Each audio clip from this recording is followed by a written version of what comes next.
Oxford college of engineering. ಈ college locate ಆಗಿರೋದು ಬೊಮ್ಮನಹಳ್ಳಿ ಮತ್ತೆ ಹೊಸೂರು ರೋಡಲ್ಲಿ.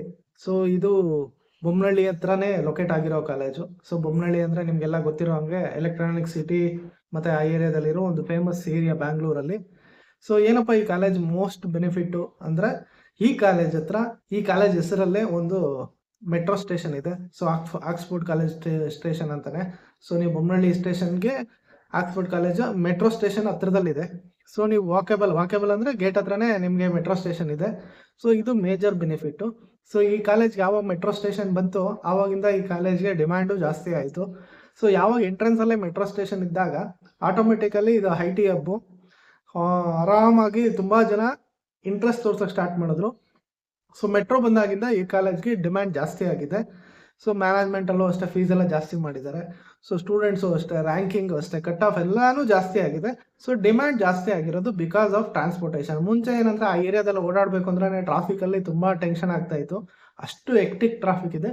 ಈಗಲೂ ಅಷ್ಟೇ ನೀವೇನಾದರೂ ಮೆಟ್ರೋ ಬಿಟ್ಟು ಬೇರೆ ಟ್ರಾನ್ಸ್ಪೋರ್ಟೇಷನ್ ಯೂಸ್ ಮಾಡ್ತೀವಿ ಅಂದರೆ ಹೆವಿ ಟ್ರಾಫಿಕ್ ಇರುತ್ತೆ.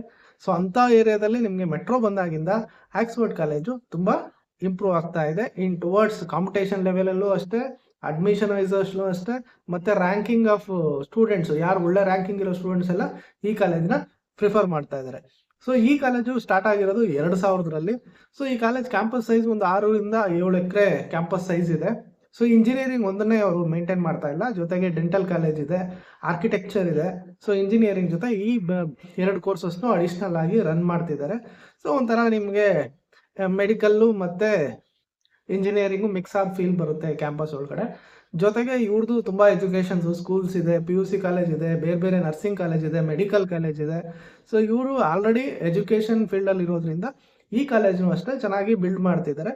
ಸೊ ಇದು ಸ್ಟಾರ್ಟ್ ಆಗಿರೋದು 2000ರಲ್ಲಿ ಆಗಿರೋದ್ರಿಂದ ಆಲ್ರೆಡಿ ನಿಮಗೆ 25-26 ವರ್ಷ ನಿಮಗೆ ಒಂದು ಎಕ್ಸ್ಪೀರಿಯನ್ಸ್ ಇರೋ ಒಂದು ಕಾಲೇಜು. ಸೊ 25 ವರ್ಷ ಅಂದರೆ already they know how to handle the ಇನ್ಸ್ಟಿಟ್ಯೂಷನ್ನು. ಸೊ ಅದೇ ಥರ ಇಂಪ್ರೂವ್ ಆಗ್ತಾ ಇದೆ. ಲಾಸ್ಟ್ 3-4 ಇಯರ್ಸಿಂದ ಮೆಟ್ರೋ ಬಂದಮೇಲೆ ಅಂತೂ ಡಿಮ್ಯಾಂಡ್ ಈ ಕಾಲೇಜ್ಗೆ ತುಂಬ ಜಾಸ್ತಿ ಆಗ್ತಾ ಇದೆ.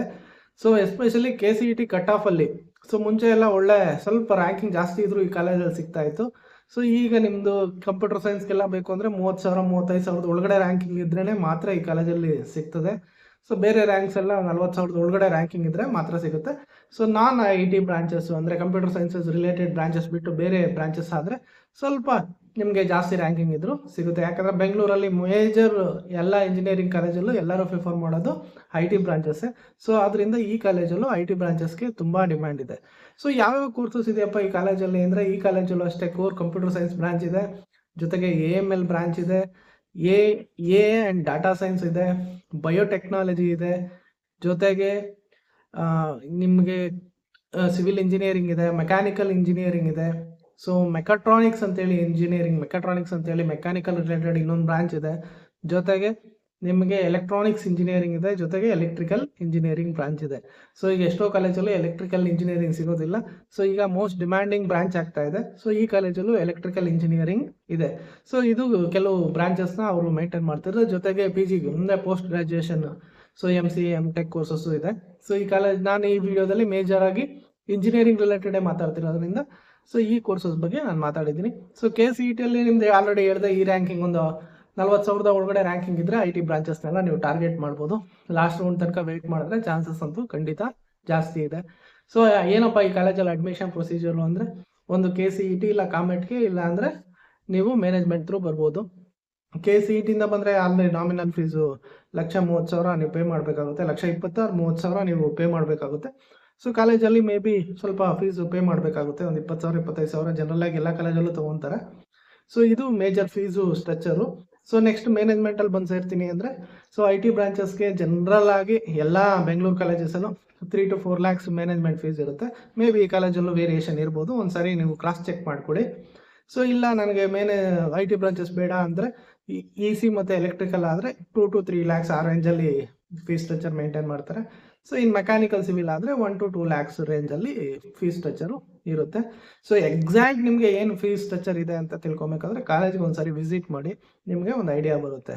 ಸೊ ಜೊತೆಗೆ ವೆರಿ ಇಂಪಾರ್ಟೆಂಟು ಏನಪ್ಪ, college location okay, courses okay, placement ಆಗಿದೆ ಅಂದರೆ ಈ ಕಾಲೇಜಲ್ಲಿ ರೀಸೆಂಟಾಗಿ ಒಂದು 16 ಲಕ್ಷ ಹೈಯೆಸ್ಟ್ ಪ್ಯಾಕೇಜ್ ಲಾಸ್ಟ್ 2025 ಅಲ್ಲಿ ಅಂತೇಳಿ ಅವ್ರ ವೆಬ್ಸೈಟಲ್ಲೇ ಅನೌನ್ಸ್ ಮಾಡ್ಕೊಂಡಿದ್ದಾರೆ. So highest package around 22 lakhs ಏನೋ ಹೈಯೆಸ್ಟ್ ಪ್ಯಾಕೇಜು ಕಾಲೇಜ್ ಹಿಸ್ಟ್ರಿಯಲ್ಲಿ ರೀಚ್ ಆಗಿದೆ. ಸೊ ಅವರೇಜ್ ಪ್ಯಾಕೇಜ್ ಬಂದು 4 ರಿಂದ 5 ಲಕ್ಷ ಸಿಗ್ತಾ ಇದೆ. ಸೊ ಈ ಪಾಯಿಂಟಲ್ಲಿ ನೀವು ಇದೊಂದು ಸ್ವಲ್ಪ ಕನ್ಸರ್ನ್ ಪಾಯಿಂಟೇ. ಸೊ ಯಾಕಂದರೆ ಇದು ಇರೋ ಜಾಗನೇ ಎಲ್ಲ ಸುತ್ತು ಇಂಡಸ್ಟ್ರೀಸ್ ಇರೋ ಜಾಗ, IT, ಎಲೆಕ್ಟ್ರಾನಿಕ್ ಸಿಟಿ, ಇನ್ಫೋಸಿಸ್ ಇದೆ, ವಿಪ್ರೋ ಇದೆ, ಎಲ್ಲ ತುಂಬ ದೊಡ್ಡ ದೊಡ್ಡ ಕಂಪ್ನಿಗಳಿರೋ ಜಾಗ. ಸೊ ಇವರು ಪ್ಲೇಸ್ಮೆಂಟ್ ವೈಸು ಸ್ವಲ್ಪ ಇಂಪ್ರೂವ್ ಮಾಡ್ಬೋದಿತ್ತು. ಇನ್ನು ಪ್ಲೇಸ್ಮೆಂಟ್ ಪಾಯಿಂಟ್ ಆಫ್ ವ್ಯೂ ಅಲ್ಲಿ ಸ್ವಲ್ಪ ಎಕ್ಸ್ಪೋಜರ್ ಸ್ವಲ್ಪ ಕಡಿಮೆನೇ ಅಂತ ಅನಿಸ್ತಾ ಇದೆ ನನಗೆ. ಯಾಕಂದರೆ ಇನ್ನೂ ಚೆನ್ನಾಗಿರೋ ಪ್ಯಾಕೇಜಸ್ಸು.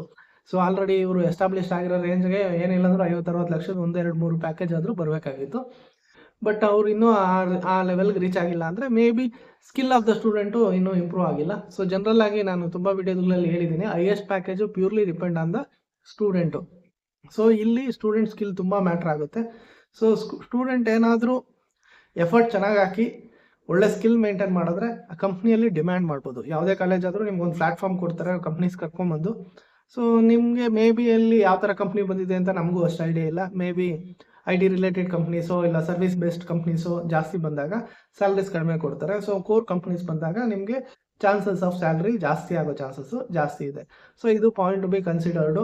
ಸೊ ಯೋಚನೆ ಮಾಡ್ಕೊಳ್ಳಿ, ಇದನ್ನು ನೋಡಿಕೊಂಡು ನೀವು ಸೇರ್ಕೊಬೋದು. ಈಗ ಹಾಸ್ಟೆಲ್ ವಿಷಯಕ್ಕೆ ಬಂದಾಗ so girls boys hostel separate ಇದೆ. 300 ಇಂಟೆಕ್ ಏನೋ ಒಂದೊಂದು ಹಾಸ್ಟೆಲಿಗಿದೆ. ಸೊ ಗರ್ಲ್ಸ್ ಹಾಸ್ಟೆಲು ಕ್ಯಾಂಪಸ್ ಒಳಗಡೆ ಲೊಕೇಟ್ ಆಗಿದೆ, ಬಾಯ್ಸ್ ಹಾಸ್ಟೆಲು ಕ್ಯಾಂಪಸ್ಸಿಂದ ಸ್ವಲ್ಪ ಆಚೆ ಲೊಕೇಟ್ ಆಗಿದೆ boys hostel. So hostel fees ಬಂದರೆ ಇದು ಈಸೆ. ನಮ್ಮ ಜೊತೆಗೆ NRI ಹಾಸ್ಟೆಲ್ ಅಂತ ಬೇರೆ ಒಂದಿದೆ ಆಕ್ಸ್ಫರ್ಡಲ್ಲಿ. ಸೊ ಹಾಸ್ಟೆಲ್ ಫೀಸ್ ಬಂದಾಗ ನಿಮಗೆ 1,20,000 ಬೆಂಗಳೂರಲ್ಲಿ ಅದು ಕಾಮನ್ ಆಗಿಬಿಟ್ಟಿದೆ, ಅಷ್ಟು ಕಟ್ಟಲೇಬೇಕು. ಯಾವುದೇ ಅದು ಶೇರಿಂಗ್ ಮೇಲೆ ಸ್ವಲ್ಪ ವೇರಿಯೇಷನ್ 80,000 90,000 ಲಕ್ಷ ಆಗುತ್ತೆ. ಸೊ ನೀವು variation depend on the sharing ಮೇಲೆ ಚೇಂಜ್ ಆಗುತ್ತೆ. So same both boys and ಗರ್ಲ್ಸ್ಗೆ ಹೆಚ್ಚು ಕಮ್ಮಿ ಫೀಸ್ ಸ್ಟ್ರಕ್ಚರು ಸೇಮ್ ಇರುತ್ತೆ. ಸೊ ಇಲ್ಲೇನಪ್ಪ ಅಂದರೆ ನೀವು ಯಾವುದೇ ಕಾಲೇಜ್ ಹಾಸ್ಟ್ಲಿಗೆ ಹೋಗ್ಬೇಕಂದ್ರೂ ಇನ್ಷಿಯಲ್ ಆಗಿ ಫಸ್ಟ್ ಇಯರ್ ಸ್ಟೂಡೆಂಟ್ಸು ಎಲ್ಲ ಏನು ಮಾಡ್ತಾರೆ ಹಾಸ್ಟ್ಲಿಗೆ, ಅಂದರೆ ಪೇರೆಂಟ್ಸ್ಗೆ ಭಯ ಇರುತ್ತೆ ನನ್ನ ಮಗ ಅಡ್ಜಸ್ಟ್ ಆಗ್ತಾನೋ ಇಲ್ಲ ಅಂತೇಳಿ ಹಾಸ್ಟ್ಲಿಗೆ ಪ್ರಿಫರ್ ಮಾಡೋಣ ಅಂತೇಳಿ ಇನ್ಷಿಯಲ್ ಆಗಿ ಅಡ್ಮಿಷನ್ ಆದ ತಕ್ಷಣ ಹಾಸ್ಟ್ಲಿಗೆ ಸೇರಿಸೋದಕ್ಕೆ ಟ್ರೈ ಮಾಡ್ತಾರೆ. ಸೊ ಆದಷ್ಟು ನಿಮ್ಗೆ ಏನಾದರೂ ಹಾಸ್ಟ್ಲಿಗೆ ಸೇರಿಸಬೇಕು ಅಂತ ಪ್ಲ್ಯಾನ್ ಇದ್ದರೆ ಯಾವುದೇ ಕಾಲೇಜ್ ಆದರೂ ಸರಿ ಫಸ್ಟ್ ಹೋದ ತಕ್ಷಣ ಮಾತಾಡಿ ನಿಮಗೆ ಕಾಲೇಜ್ ಏನೋ ಒಂದು ಅಡ್ವಾನ್ಸ್ ಏನೇನಿರುತ್ತೆ ಪೇ ಮಾಡಿಬಿಟ್ಟು ನೀವು ಹಾಸ್ಟೆಲ್ನ ಸೀಟ್ನ ಬುಕ್ ಮಾಡ್ಕೊಂಬಿಡಿ. ಅದು ಬೆಸ್ಟ್ ಆಪ್ಷನು. ಇಲ್ಲಾಂದರೆ ಕಾಲೇಜ್ ಹಾಸ್ಟೆಲ್ ಸಿಗೋ ಚಾನ್ಸಸ್ ಕಡಿಮೆ ಇರುತ್ತೆ. ಯಾಕಂದರೆ ಎಲ್ಲ ಇದೊಂದೇ ಕಾಲೇಜ್ ಅಂತಲ್ಲ, ಎಲ್ಲ ಕಾಲೇಜಲ್ಲೂ ಇದೇ ಥರ ಇರುತ್ತೆ. ಏನಕ್ಕೆಂದರೆ ಫಸ್ಟ್ ಇಯರ್ ಹುಡುಗರೇ ಜಾಸ್ತಿ ಹಾಸ್ಟೆಲ್ಗೆ ಸೇರ್ತಾರೆ. ಸೆಕೆಂಡ್ ಇಯರಿಂದ ಅವ್ರು ಏನು ಮಾಡ್ತಾರೆ ಅಂದರೆ PGಸು ಇಲ್ಲ ಗೌರ್ಮೆಂಟ್ ಹಾಸ್ಟೆಲ್ನು ಹುಡ್ಕೊತಾರೆ. ಅಷ್ಟು ಎಕ್ಸ್ಪೆನ್ಸಿವ್ ಯಾಕೆ ಖರ್ಚು ಮಾಡೋದು ಅಂತ, ಯಾಕಂದರೆ ಅವ್ರಿಗೂ ಒಂದು ಸ್ವಲ್ಪ ಎಕ್ಸ್ಪೋಜರ್ ಸಿಕ್ಕಿರುತ್ತೆ. ಸೊ ಈ ಕಾಲೇಜಲ್ಲಿ ಸರೌಂಡಿಂಗಲ್ಲೂ ಅಷ್ಟೇ ತುಂಬ PGs ಇದೆ. So Bommanahalli already IT hub ಆಗಿರೋದ್ರಿಂದ ಇದು ಒಂಥರ ಕಮರ್ಷಿಯಲ್ ಏರಿಯಾ. ಸೊ ನಿಮಗೆ ಖಂಡಿತ ಒಳ್ಳೊಳ್ಳೆ PGಗಳು ಇದ್ದಾವೆ. ಸೊ ಸ್ವಲ್ಪ ಕಡಿಮೆ ಆಗ್ಬೋದು. ಸೊ ಇಲ್ಲ ನನಗೆ ರೆಸಿಡೆನ್ಷಿಯಲ್ ಗೌರ್ಮೆಂಟ್ ರಿಲೇಟೆಡ್ ಹಾಸ್ಟೆಲ್ಸ್ ಬೇಕು ಅಂದರೆ ಸೊ ಅಲ್ಲೂ ಸಿಗುತ್ತೆ. ಇಲ್ಲ ನೀವು ಮನೆ ರೆಂಟಿಗೆ ತೊಗೊಂಡು ಇರ್ತೀವಿ ಒಂದು 3-4 ಜನ ಸ್ಟೂಡೆಂಟ್ಸ್ ಅಂದರು, ಆ ಥರನೂ ನೀವು ಪ್ಲ್ಯಾನ್ ಮಾಡಿಕೊಂಡು ಇರ್ಬೋದು. ಸೊ ಮೆಟ್ರೋ ಕನೆಕ್ಟಿವಿಟಿ ಇರೋದ್ರಿಂದ ನೀವು ಬೆಂಗಳೂರಿಂದ ಮೆಜಾರಿಟಿ ಮೆಟ್ರೋ ಕನೆಕ್ಟಿವಿಟಿ ಇರೋ ಏರಿಯಾದಿಂದ ಆರಾಮಾಗಿ ಟ್ರಾವೆಲ್ ಮಾಡ್ಬೋದು. ಸೊ ಟ್ರಾಫಿಕ್ ತಲೆಬಿಸಿ ಇರೋದಿಲ್ಲ. ಸೊ ಮೆಟ್ರೋ ಅಂದರೆ ಫ್ರೀಯಾಗಿ ಸ್ಟೂಡೆಂಟ್ಗೆ ಏನು ಫ್ರೀ ಪಾಸ್ ಕೊಡೋದಿಲ್ಲ. ಸೊ ನಿಮಗೆ ಟ್ರಾವೆಲಿಂಗ್ ಎಕ್ಸ್ಪೆನ್ಸಸ್ ಇರುತ್ತೆ. ಸೊ ಮಂತ್ಲಿ ಪಾಸಸ್ ತೊಗೊಂಡು ನೀವು ಟ್ರಾವೆಲ್ ಮಾಡ್ಬೋದು, ಅದು ಇಂಪಾರ್ಟೆಂಟು. ಸೊ BMTC ಆದರೆ ಹೆಣ್ಮಕ್ಳಿಗೆ ಫ್ರೀ ಇದೆ, ಗಂಡು ಮಕ್ಕಳಿಗೆ ಫ್ರೀ ಪಾಸ್ ಎಲ್ಲ ಕೊಡ್ತಿದ್ದಾರೆ ಈಗ. ಸೊ ಅದನ್ನು ಯೋಚನೆ ಮಾಡಿಕೊಂಡು ನೀವು ಪ್ಲ್ಯಾನ್ ಮಾಡ್ಕೊಳ್ಳಿ. ಸೊ ಇದು ವೆರಿ ಇಂಪಾರ್ಟೆಂಟು. ಏನಪ್ಪ ಈ ಕಾಲೇಜ್ಗೆ ಸೇರೋದಕ್ಕೆ ಬೆನಿಫಿಟ್ ಅಂದರೆ, so major thing I forgot to mention, ಇದು ಆಟೋನಮಸ್ ಕಾಲೇಜು. ಸೊ ಆಟೋನಮಸ್ ಆಗಿರೋದ್ರಿಂದ ಆಲ್ರೆಡಿ ತುಂಬ ಬೆನಿಫಿಟ್ ಇರುತ್ತೆ. ಸೊ ಆಟೋನಮಸ್ ಕಾಲೇಜ್ ಸೇರಿದ್ರೆ ಬೆನಿಫಿಟ್ಸ್ ಏನು ಅಂತ ನಾನು ಪ್ರಿವಿಯಸ್ ತುಂಬ ವೀಡಿಯೋದಲ್ಲೇ ಇದ್ದೀನಿ. ಸೊ ಇದು ಲಾಸ್ಟ್ ಇಯರ್ 2025-26ಇಂದ ಆಟೋನಮಸ್ ಆಗಿದೆ. ಸೊ ಈಗ ಸೆಕೆಂಡ್ ಬ್ಯಾಚು ನೀವು ಆಟೋನಮಸ್ಗೆ ಈ ಸಾರಿ ಸೇರಿದ್ರೆ 26-27 ಬ್ಯಾಚು ಆಟೋನಮಸ್ಸಲ್ಲಿ 2ನೇ ಬ್ಯಾಚ್ ಆಗ್ತೀರಿ. ಸೊ ಆಟೋನಮಸ್ ಆಗಿರೋದ್ರಿಂದ ಬೆನಿಫಿಟ್ ಇರುತ್ತೆ. ಆಟೋನಮಸ್ ಕೊಡಬೇಕು ಅಂದ್ರೆ ಎಲ್ಲ ಫೆಸಿಲಿಟಿ ಇದ್ರೇ ಆಟೋನಮಸ್ ಸ್ಟೇಟಸ್ ಕೊಡ್ತಾರೆ. ಸುಮ್ಮನೆ ಯಾವುದೇ ಕಾಲೇಜ್ಗೆ ಆಟೋನಮಸ್ ಸ್ಟೇಟಸ್ ಕೊಡೋದಿಲ್ಲ. ಸೊ ಫೈನಲ್ ಆಗಿ ಸೊ ಈ ಕಾಲೇಜ್ಗೆ ಒಂದು ಒಳ್ಳೆ ಏರಿಯಾದಲ್ಲಿ ಲೊಕೇಟ್ ಆಗಿದೆ. ಸೊ ಪ್ಲೇಸ್ಮೆಂಟ್ ವೈಸು ಯೋಚನೆ ಮಾಡಬೇಕು. ಸೊ ಏನಕ್ಕೆ ಸೇರಬಾರ್ದು ಅಂದರೆ ಅದೇ ಏನಾದರೂ ನೀವು ಬಸ್ಸಲ್ಲಿ ಟ್ರಾವೆಲ್ ಮಾಡ್ತೀವಿ ಅಂದರೆ ಹೆವಿ ಟ್ರಾಫಿಕ್ ಫೀಲ್ ಬರುತ್ತೆ. ಸೊ ಕ್ಯಾಂಪಸ್ ಸೈಜು ಕಂಪ್ಯಾರಿಟಿವ್ಲಿ ಸ್ವಲ್ಪ ಚಿಕ್ಕದು. ನಿಮಗೇನೋ ದೊಡ್ಡ ಕ್ಯಾಂಪಸ್ ಎಕ್ಸ್ಪೀರಿಯನ್ಸ್ ಬೇಕು ಅಂದರೆ ಈ ಕಾಲೇಜಲ್ಲಿ ಆ ಥರ ಕ್ಯಾಂಪಸ್ ಸೈಜ್ ನಿಮಗೆ ಸಿಗೋದಿಲ್ಲ. ಸೊ ಒಂದು ಒಳ್ಳೆ IT ಫೀಲ್ ಬರುತ್ತೆ. IT ಕಂಪ್ನಿಗೆ ಒಳಗಡೆ ಹೋದಂಥ ಫೀಲ್ ಅಂತೂ ಖಂಡಿತ ಬರುತ್ತೆ. ಯಾಕಂದರೆ ಇದು IT ಹಬ್ಬಲ್ಲಿ ಲೊಕೇಟ್ ಆಗಿರೋದ್ರಿಂದ ಆ ಕಾನ್ಸೆಪ್ಟಲ್ಲೇ ಮಾಡಿದ್ದಾರೆ. ಬಿಲ್ಡಿಂಗು ಚೆನ್ನಾಗಿದೆ, ಫೆಸಿಲಿಟೀಸು ಚೆನ್ನಾಗಿದೆ. ಸೊ ಯಾವುದೇ ಕಾಲೇಜಿಗೆ ನೀವು ಜಾಯ್ನ್ ಆಗೋಕ್ಕೆ ಮುಂಚೆ ಒಂದು ಸಾರಿ ಕಾಲೇಜ್ ಕ್ಯಾಂಪಸ್ ವಿಸಿಟ್ ಮಾಡಿ. ಯಾವುದೇ ರಿವ್ಯೂಸು ಏನೇ ಹೇಳಿದ್ರು ನೀವೇ ಡೈರೆಕ್ಟಾಗಿ ಹೋಗಿ ಕಾಲೇಜಲ್ಲಿ ನೋಡಿದ್ರೆ ನಿಮಗೆ ಒಂದು ಎಕ್ಸ್ಪೋಜರ್ ಸಿಗುತ್ತೆ. ಸೊ ಕಾಲೇಜ್ಗೆ ಹೋಗಿ ವಿಸಿಟ್ ಮಾಡಿ, ನಿಮ್ಮ ಸೀಟ್ ಅಲಾಟ್ ಆದಮೇಲೆ ನಿಮಗೆಲ್ಲ ಕಂಫರ್ಟಬಲ್ ಅನಿಸಿದ್ರೆ ಮಾತ್ರ ಅಡ್ಮಿಷನ್ ಆಗಿ. ಸೊ ಕೇಳಿ ಪ್ಲೇಸ್ಮೆಂಟು, ನಮ್ಮ ಮಗುಗೆ ಪ್ಲೇಸ್ಮೆಂಟ್ ಕೊಡಿಸ್ತೀರಾ ಕೊಡಿಸೋದಿಲ್ವಾ ಅಂತ. ಸೊ ಏನೇನು ಸ್ಕಿಲ್ ಕಲಿಸ್ಬೇಕು ಅದನ್ನೆಲ್ಲ ಕಲಿಸಿ ಅಂತ ಕೇಳಿ ಕಲಿಸ್ತಾರೆ. ಖಂಡಿತ ಜಾಬ್ಸ್ನ ಆವಾಗ ನಿಮ್ಮ ಮಕ್ಕಳು ತೊಗೊತಾರೆ. ಇಲ್ಲ ನೀವು ಸ್ಟೂಡೆಂಟ್ ಆಗಿದ್ರೆ ನೀವೇ ಕೇಳಿ, ತೊಂದರೆ ಇಲ್ಲ ಸರ್, ನಮ್ಗೆ ಈ ಥರ ಸ್ಕಿಲ್ಸ್ ಎಲ್ಲ ಕಲಿಸ್ತೀರಾ, ಇಲ್ಲ ಯಾವ ಸ್ಕಿಲ್ ಬೇಕು, ನನಗೆ ಜಾಬ್ ಬೇಕು ಅಂತ ಹೇಳಿದ್ರೆ ಕಾಲೇಜಲ್ಲಿ ಖಂಡಿತ ಸಪೋರ್ಟ್ ಮಾಡ್ತಾರೆ.